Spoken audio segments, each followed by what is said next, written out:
श्री गुरुदेव दत्त.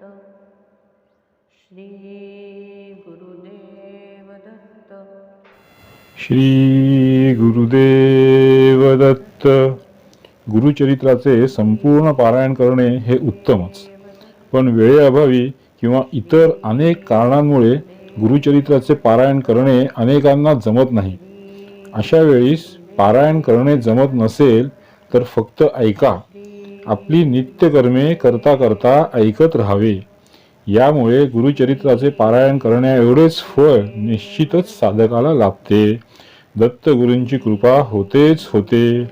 श्री गुरुदेव दत्त. अध्याय 16वा. गुरुभक्त अरुणी, वेद आणि उपमन्यू. श्री गणेशाय नमः. सिद्ध म्हणाला, नामधारका, वैजनाथ क्षेत्री अंबा भवानी नावाचे एक मनोहर स्थान आहे. श्रीगुरूंनी तेथे वर्षभर वास्तव्य केले. त्यांचे सर्व शिष्य यात्रेला गेल्यानंतर मी स्वतः त्यांच्या सेवेसाठी राहिलो होतो. एके दिवशी एक ब्राह्मण साधक श्रीगुरूंकडे आला व म्हणाला, स्वामी, मी बरीच साधना केली पण आत्मज्ञान झाले नाही, त्यामुळे मनःशांतीही नाही. कृपया मला मार्ग दाखवा. माझे गुरु निष्ठुर आहेत. त्यांनी मला ज्ञान दिले नाही, कष्टवून मात्र घेतले. त्यामुळे मी रागाने त्यांचा त्याग करून आलो आहे. तेव्हा श्रीगुरु म्हणाले, अरे ब्राह्मणा, गुरुचा त्याग म्हणजेच आत्मघात होय. माझ्या दृष्टीने तू गुरुद्रोही आहेस. जो गुरुला सर्व भावे शरण जातो, गुरु आज्ञेचे तत्परतेने पालन करतो, त्या शिष्याला ज्ञान, सिद्धी आणि देवांचे आशीर्वाद या सर्व गोष्टी अनायासे प्राप्त होतात. मी तुला आदर्श गुरुभक्तीचे उत्तम उदाहरण सांगतो, ऐक. द्वापार युगात द्वारिकेत धौम्य नावाचे एक ऋषी राहत होते.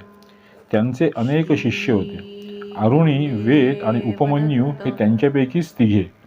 धौम्य आपल्या शिष्यांची अनेक प्रकारे परीक्षा घेऊन कसोटीला उतरलेल्या शिष्यांवर तात्काळ कृपा करत असत. एके दिवशी धौम्यांनी अरुणीला शेतात पाणी देण्यासाठी सांगितले. अरुणी शेतावर गेला. जवळच एक कालवा वाहत होता. एवढ्या मोठ्या शेताला पाणी द्यायचे तर त्याचा प्रवाह बंधाऱ्याने अडविणे आवश्यक होते. अरुणीने एक जागा निवडली आणि शिया टाकून बंधारा घालण्याचा प्रयत्न करू लागला. पण पाण्याच्या जोरामुळे बंधारा टिकत नव्हता. तेव्हा प्राण गेले तरी चालतील, पण शेताला पाणी द्यायचेच असा निश्चय करून तो बंधाऱ्याचा जो भाग प्रवाहापुढे टिकत नव्हता तेथे स्वतःच आडवा झोपला. हा प्रयत्न सफल झाला. प्रवाह अडवला गेला व शेताला पाणी मिळाले. रात्र झाली तरी तो परतला नाही. तेव्हा चिंतामग्न धौम्य ऋषी मशालींच्या उजेडात त्याला शोधण्यासाठी आले. शेताला पाणी मिळालेले पाहून त्यांना समाधान वाटले, पण अरुणी कोठेही दिसेना. त्यांनी बऱ्याच हाका मारल्या. तेव्हा अरुणी प्रवाहातून बाहेर आला. तो थंडीने गारठून गेला होता, पण त्याच्या मुखावर कर्तव्यपूर्तीचे समाधान होते. सर्व प्रकार धौम्य ऋषींच्या लक्षात आला. गुरु कार्यासाठी प्राणांचीही पर्वा न करणाऱ्या अरुणीला त्यांनी वात्सल्याने जवळ घेतले व आपला वरदहस्त त्याच्या मस्तकी ठेवला. त्यांच्या आशीर्वादाने तो तात्काळ महाज्ञानी झाला. धौम्य ऋषींनी वेदाला त्या शेतातील साळीच्या पिकाची राखण करण्यास सांगितले. पीक तयार झाल्यावर त्याने कापणी व झोडपणी करून खळ्यात धान्याची रास तयार केली. मग तो आश्रमात आला. धौम्यांनी त्याला रेडा जुंपलेला एक गाळा दिला. तो घेऊन तो शेतात गेला. त्यात 2 खंडी साळी भरली व आश्रमाकडे निघाला. पण रेड्याला तो गाढा ओढवेना. मग जोखडात स्वतः मान अडकवून तोही गाडा ओढू लागला. मार्गात रेडा चिखलात रुतला. वेदाने त्याला सोडले आणि महत प्रयासाने गाडा बाहेर काढला.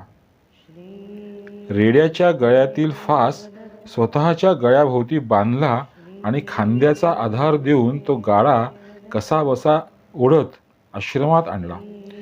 धौम्यांनी धावत जाऊन त्याच्या गळ्याभोवती आवळलेला फास सोडवला.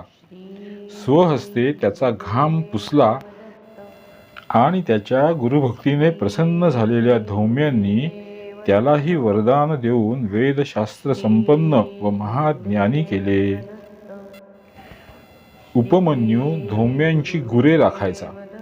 त्याच्या अतिखाण्याने बुद्धीला जडत्व येऊन त्याची विद्याभ्यासात प्रगती होणार नाही म्हणून आश्रमातून त्याला मोजकेच अन्न दिले जायचे. मग तो भूक भागवण्यासाठी भिक्षा मागायचा. ही गोष्ट धौम्य ऋषींना कळताच त्यांनी ती भिक्षा आश्रमात आणून देण्यास सांगितले. मग तो 2दा भिक्षा मागू लागला. धौम्य ऋषींनी तीही आश्रमात आणून देण्यास सांगितले. मग तो वासरे पिताना गायींच्या आचळातून जो अतिरिक्त पाना वाहायचा ते दूध पिऊन भूक भागवू लागला. धौम्यांनी त्यालाही प्रतिबंध केला. एकदा त्याने रुईच्या झाडातून ओघळणारा चीकच द्रोणात गोळा करून दूध समजून प्राशन केला. त्याचा काही अंश डोळ्यात गेल्याने त्यास अंधत्व आले. तो रानामध्ये चाचपडत हिंडू लागला. तेथे अडखळून एका आडात पडला. आता गुरे वासरे हरवतील या चिंतेने तो रडू लागला. रात्री धौम्यांनी शोध घेऊन त्याला हुडकून काढले. उपमन्यूने त्यांना सर्व प्रकार सांगितला. धौम्य ऋषींनी त्याला अश्विनी कुमारांचे स्मरण करण्यास सांगितले. त्यांच्या कृपेने उपमन्यूला पुन्हा दृष्टी आली. तो आडातून बाहेर आला. उपमन्यू अत्यंत प्रामाणिक आणि भोळा होता. त्याने भूक भागवण्यासाठी अन्य पर्याय शोधले पण गुरु आज्ञेचे कधीही उल्लंघन केले नाही. त्यामुळे प्रसन्न झालेल्या धौम्य ऋषींनी त्यालाही ज्ञान संपन्न केले. या उपमन्यूची पुढे खूप कीर्ती झाली. श्रीगुरु म्हणाले, हे ब्राह्मणा, विनम्र भाव आणि पराकोटीची श्रद्धा असणाऱ्यांना गुरुकृपेची लवकर प्रचिती येते. पण तुझ्यासारख्या अधमाला शेवटी नरकच प्राप्त होणार. तो ब्राह्मण आता पश्चात्तापाने रडू लागला. प्राणत्यागास उद्युक्त झाला. त्याचा मनोभाव जाणून श्रीगुरूंनी त्याचे सांत्वन केले. आपला वरदहस्त त्याच्या मस्तकी ठेवून त्याला सज्ञान केले. मग श्रीगुरूंच्या आज्ञेने त्याने त्याच्या गुरूंची क्षमा मागितली आणि निर्मळ भावाने त्यांची सेवा करू लागला. त्यानंतर श्रीगुरूंनी कृष्णा नदीच्या पश्चिम तीरावर वसलेल्या भिल्लवडी ग्रामी वास्तव्य केले. श्री गुरुदेव दत्त. अध्याय 16वा संपूर्ण. श्री गुरुदेव दत्त. श्री गुरुदेव दत्त. श्री गुरुदेव दत्त.